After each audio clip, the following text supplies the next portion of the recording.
Peggy 18.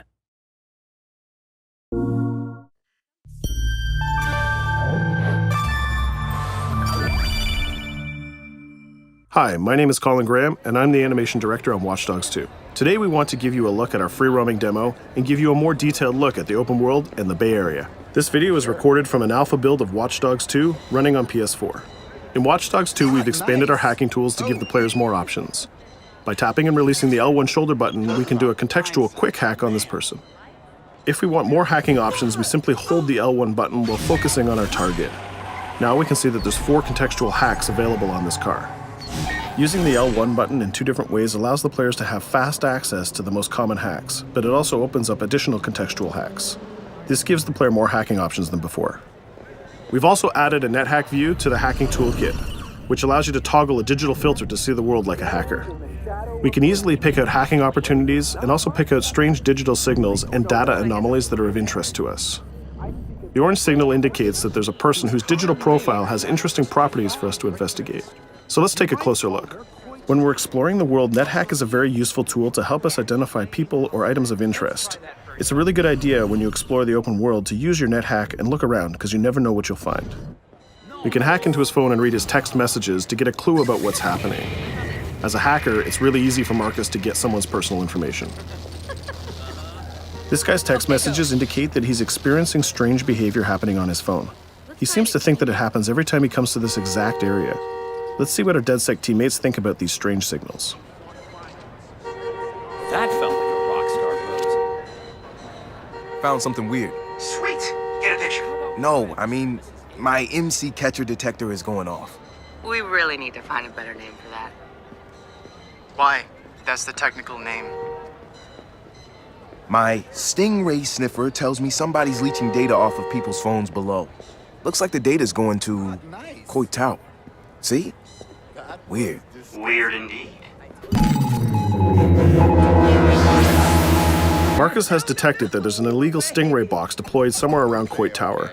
We now have access to a new DedSec operation, and we can track it with our DedSec app. You can do any operation you want in the order that you want, as long as you've discovered it and it's in your DedSec app. With the NetHack, we can see the Stingray box is deployed all the way on the top of Coit Tower. But since the tower is closed, we're going to have to find another way to reach it. You still have a little on your nose. In Watch Dogs 2, Marcus has some custom-built toys to play with, so we can just deploy our quadcopter and fly it to the top.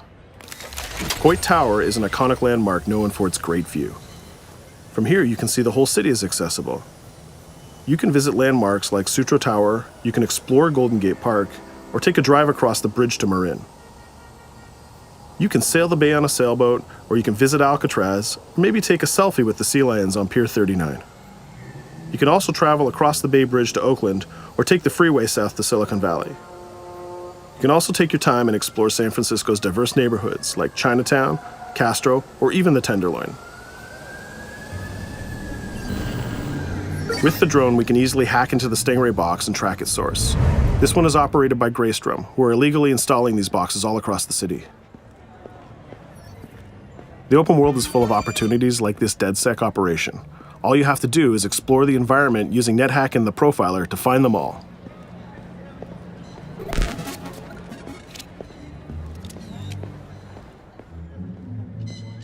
There we go. This one has a breadcrumb trail I can follow. Nice. Where's it go? Looks like Greystrom set up a warehouse out by the piers. You wanna bet I can find some shady shit in there?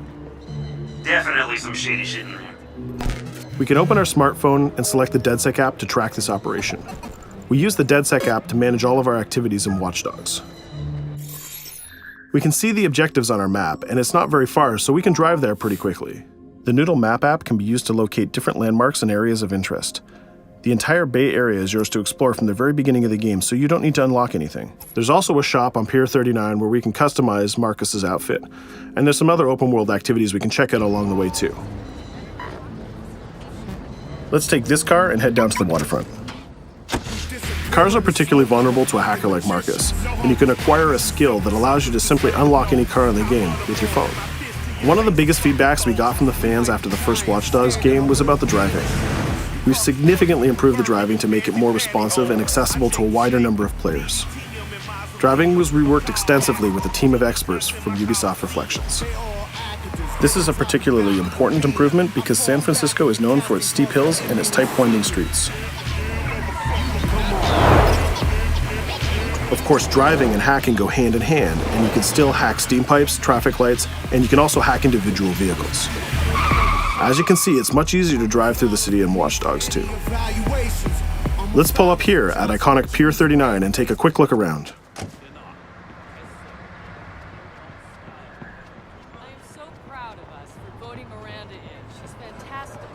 Up ahead is a clothing store, so let's go give Marcus a new look. Each clothing store has the style of the people who live in that area, so as you travel around the world, you can start to build a wardrobe that's as diverse as San Francisco itself.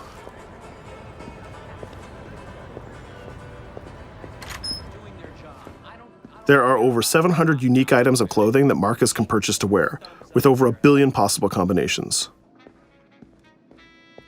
We can go into the fitting room menu and browse a selection of items found in the store. Let's start by switching up Marcus's jacket. Each item of clothing in the shop is handcrafted to fit Marcus's overall look. You can mix and match any pieces of clothing you want. You can change your hat, glasses, face mask, bag, shirt, pants, and shoes. There's some nice normcore hoodies in here, but I think we should go with the shirt with the giant skull on it. Let's take a look at what we got for shoes. Since people who come to Pier 39 are often tourists, we have styles of shoes that they would buy. We can go with these comfortable gator shoes or maybe some open-toe sandals. Or if you really want to make a statement, you can buy the awkward socks and sandals combo.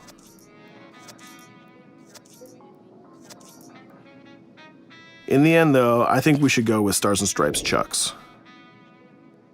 We could really stay here all day trying on clothes, and each store has a wide variety of clothing options so you can really make Marcus look the way you want. From biker leather to hip-hop, from pinstripe suits to tie-dye tank tops, you can really craft the look that's unique to you. In Watch Dogs 2, you manage your activities from your smartphone. There's an app shop, a media player, the DedSec app, and a research app that allows you to develop new skills. Let's take a look in the app shop to find the ScoutX app.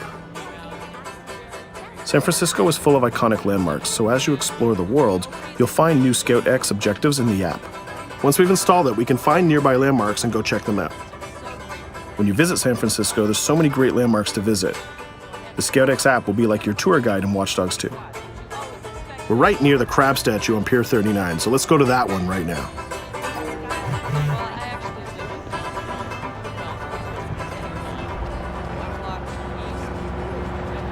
These tourists have the right idea. We'll just pop open our phone and select our camera and take a picture of this giant crab. Let's make it a selfie and use the California Vibe filter.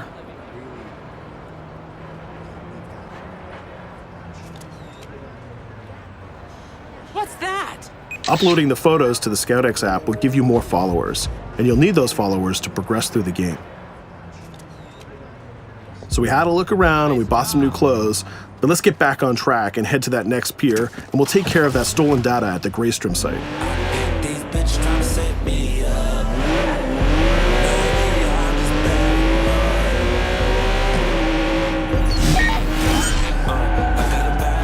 We can see the objective marker in our minimap, and it's also displayed in orange at the end of the pier.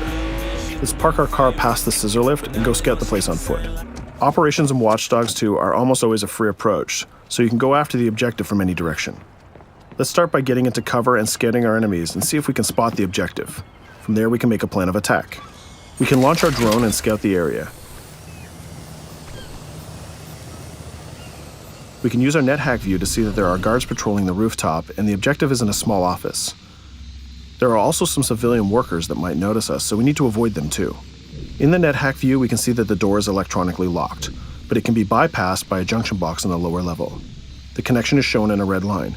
Unfortunately, that box is protected by an armed guard and an attack dog. So we'll probably have trouble if we try to sneak past the dog in person, but luckily Marcus has another toy, which is the RC jumper. This little guy is small and much harder for enemies to detect. The RC jumper is another DedSec gadget that gives Marcus a different way to approach obstacles in the layout. The RC jumper has this cool little robotic arm that's been hacked into the body. This allows him to physically interact with objects and allows Marcus to stay safely hidden.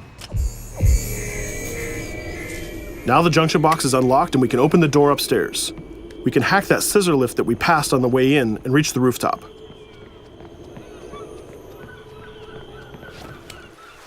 By hacking into the OS of the scissor lift, Marcus can take remote control of it. Not only can you raise it up and down, but you can actually drive it around anywhere you want in the world. This level of control gives players total freedom when dreaming up an approach to a mission. Our first challenge is to get past the guard in front of us. So let's hack into the security camera and see how he might be vulnerable.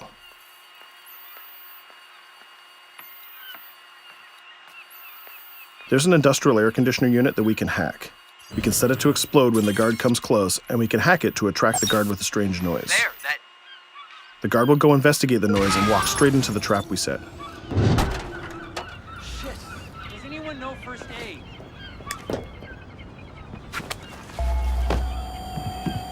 And just like that, we've taken out the guard, created a distraction, and slipped into the compound.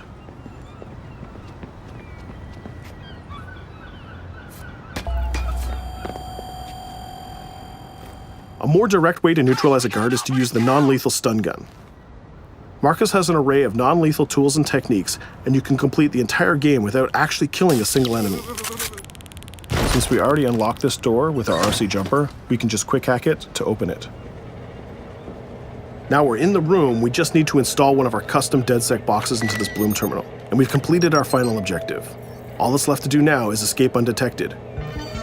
Each operation we undertake will give us more followers. And more followers will allow you to take on even bigger operations.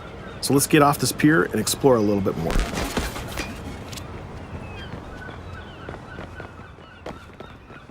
Tell me you fucked up their hardware? I left an expensive little present in their system, and they're going to pay for it. Damn, you sound like Jimmy Siska. Hell yeah!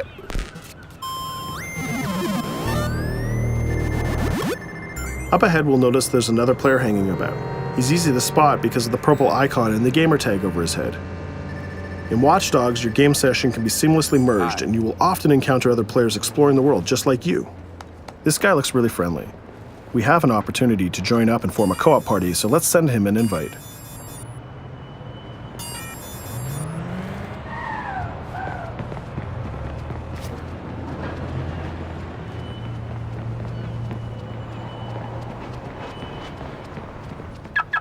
Now that we're joined in a session, we can complete co-op missions together and take on even bigger and tougher targets.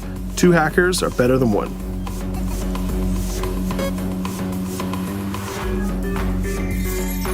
We're gonna head across the bay to Prescott, which is in North Oakland, to infiltrate a gang lair. We can get there by driving across the Bay Bridge together.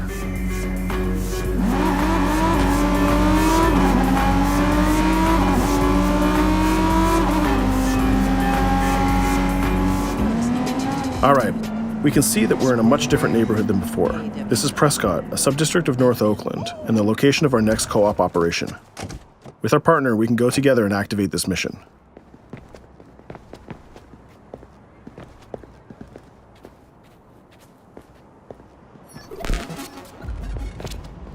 Marcus, we have operations popping up everywhere. Some of them are 2 hacker jobs. Where you need me? Sending you the coordinates. And Marcus, it works both ways. When you need help, fire off a call and we'll send someone your way for the assist. This area is a free approach, so we can tackle it any style we want. Since we're now 2 hackers working together, we'll cover our partner from the sky and help him out with some well-timed hacks. We can distract this guard by hacking his phone, and our friend will take him down very stealthily. We'll continue to scout the area and find more lookouts, like this gang member on the rooftop. We can automatically tag them, and once they're tagged, both players can see them. Our partner is going to sneak up on the rooftop and take out this guard, and we can help him with some well-timed hacks. If we use a contextual hack on this transformer box, we can attract the guard. Our partner has an easy shot with his stun gun from that distance.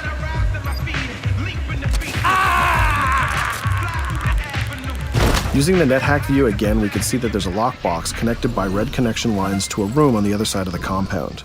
Inside this room, we see our 2 targets meeting up, and it's a perfect place to take them down simultaneously. We need to get that box unlocked and get into that room. As we continue to scout this area, we can see this compound has a lot more guards than the last one, and they look very heavily armed. We'll need to take care of these guards if we get detected. There's also a car parked in the garage, so we might need that to escape later.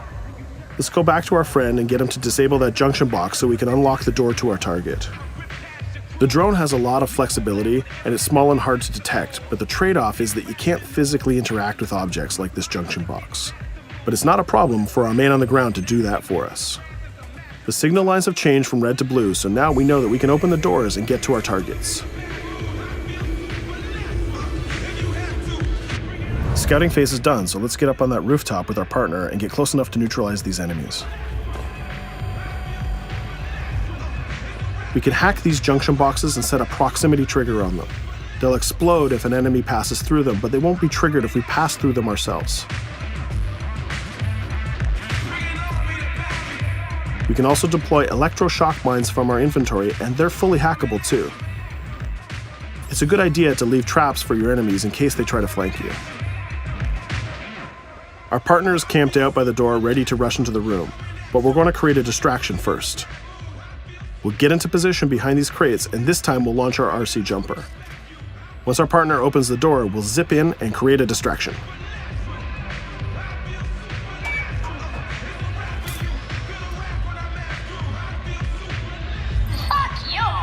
Our jumper has another feature too. It can launch foul-mouthed taunts and make people angry. Now's our chance. The gang leaders are distracted, so let's rush the room. This guy was pretty tough, but getting a thunderbolt to the face will ruin his day. Now we have his cell phone and all the evidence that we need. We just need to plan a way out of here. We can switch back to our quadcopter, which is hovering where we left it, and take a look at what's going on from the sky. We can see one of the guards is rushing up the stairs to help his boss, but our partner has that door covered with his DedSec rifle. There's another guard on the ground level who's alerted to our gunfire, so let's use a contextual hack on him. We've changed his profile to make a rival gang think that he's a police informant. The rival gang will come to this compound and take care of him for us. Things are heating up, so we're going to have to improvise a little bit. We can hack the car in the garage and reverse it away from the enemies so we can use it for our getaway. The rival gang just arrived and they've engaged in a gang war with the remaining guards. These guys aren't messing about. They're armed with grenades and body armor. We'll take some higher ground and use our DedSec 3D printed assault rifle to take them on. They're here somewhere. Find them. He lost us. Akko, we better leave it. There's still one guard left, so we can hack his headset, which leaves him vulnerable to a takedown.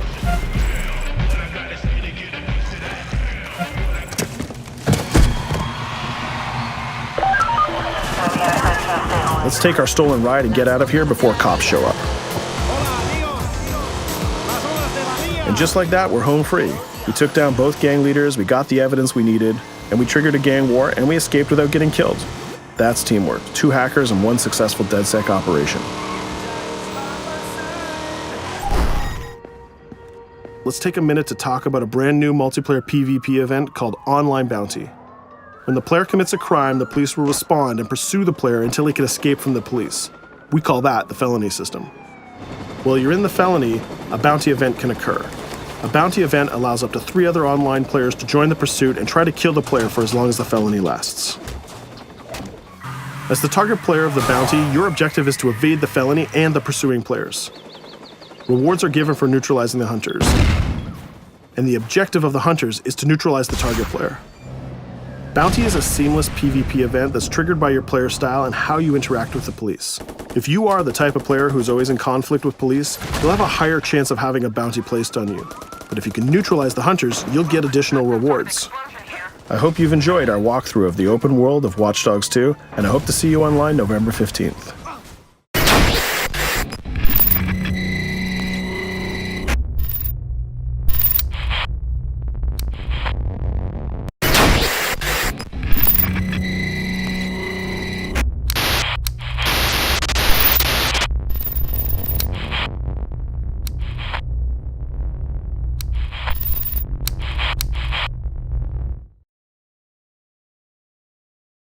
For the players.